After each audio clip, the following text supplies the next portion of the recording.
நீ நம்பிக்கையற்ற நிலையில இருக்கிற ஒரு மாத்திரையினால ஒரு ஆயுஷ் நாட்கள் கூடன்னா அந்த மாத்திரையை காரணமுழுக்க போட்டுக்கிட்டு இருப்ப. அந்த நம்பிக்கையற்ற நிலையில இருந்து நீ வெளியில வா. என் மீது நம்பிக்கை வைத்து இந்த காரியத்தை நீ செயல்படுத்த நான் சொல்றேன். அலையிலையா அலையிலையா அலையிலையா. அப்போ 3 முறை தன் மீது நம்பிக்கை வைத்து பேரும் நான் மறுதளிக்க மாட்டேன் மறுதளிக்க மாட்டேன் மறுதளிக்க மாட்டேன். இன்னும் நம்பிக்கை விசுவாசத்தின் மேல தன் வேதத்தின் மேல தன் அன்பின் மேல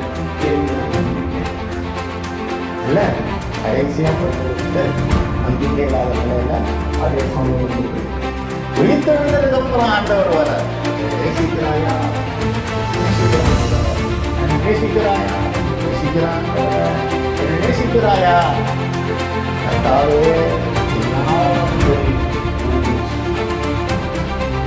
தன் மீது நம்பிக்கை வைத்து நம்பிக்கை இல்லாத நிலைக்கு போய் பாடுகளை அனுபவித்து மீண்டும் தேவன் வந்து தொட்டு அவர்களுடைய நம்பிக்கையை திருத்த செய்கிறவராக இருக்கிறார். இந்த நிலையில நம்ம இன்னைக்கு இருப்போம்னா மீண்டும் தேவனிடத்துல போயிடும். ஆண்டவருடைய திரும்ப பாருங்க, நீங்க நான் மறுதளிச்சுட்டேன், நான் உங்ககிட்ட வர மாட்டேன். என் மேல வச்சிருந்த நம்பிக்கையை நீ தூக்கி போட்டுட்ட, நான் தான் எங்கேயும் ஊட்டியே போயிட மாட்டேன். நான் எவ்வளவு நம்பினேன், நீ செய்வன் நம்பின, நீ எனக்கு நீ பெற்ற பிள்ளையே இல்லை, உன் வீட்டு வாசல நான் நினைக்க மாட்டேன். வருதா சொல்றோமா, மழை போல நம்மளப்பா இந்த காரியத்தை நீ எனக்கு உதவி செய்யணும். அவன் தான் சொல்லுவான், நல்லது இதுதான் நான்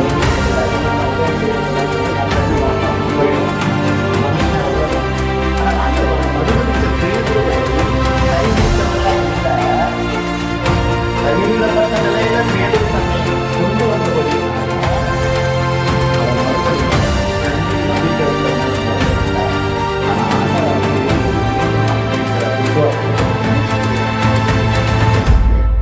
இந்த சோதனை காலம் உங்களுக்கு வேணும்னா உங்க மேல நம்பிக்கை வைங்க, உங்க பெலன் மேல நம்பிக்கை வைங்க, உங்க பணத்து மேல நம்பிக்கை வைங்க, உங்க அழகு மேல நம்பிக்கை வைங்க, உங்க அறிவு மேல நம்பிக்கை வைங்க.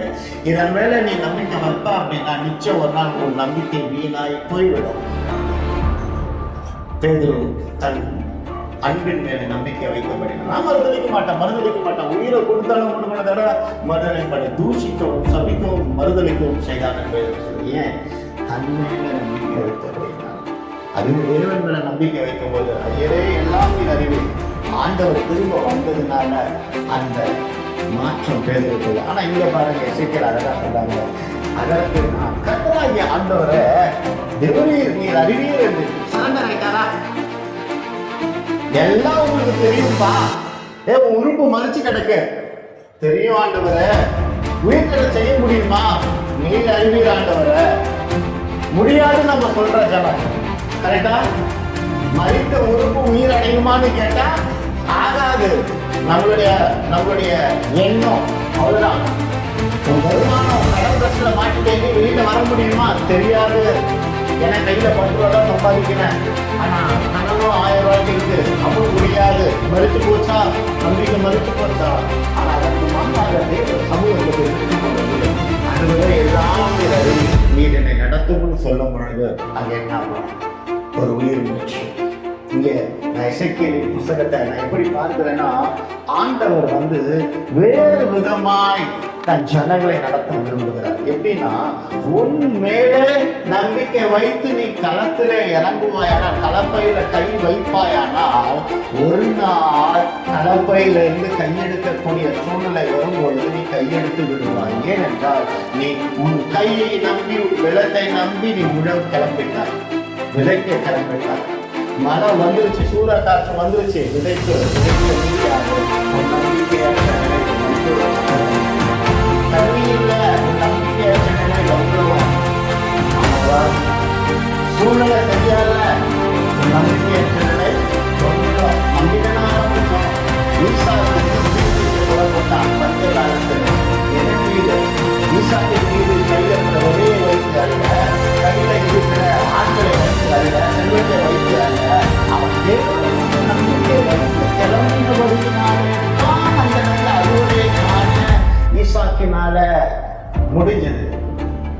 ஊரே சொல்லுது இது பஞ்ச காலம், இந்த இடத்துல ஒண்ணுமே பண்ண முடியாது, நம்பிக்கையற்ற நிலை ஊருக்கு. ஆனால் ஒருவனுக்கு ஒரு விசுவாசம் உண்டு, நான் ஆராதிக்கிற தேவன் என்னை கைவிட மாட்டார். நான் ஆராதிக்கிற தேவன் என்னை கைவிட மாட்டார். நம்பிக்கையற்ற நிலையில ஒரு நம்பிக்கையை உயிர்த்தெழச் செய்ய கர்த்தராகிய இயேசு கிறிஸ்துவால் கூடும் நிலையில நீங்க அதை விசுவாசிப்பீங்கன்னா அந்த நிலையில உங்களால நிச்சயம் செயல்பட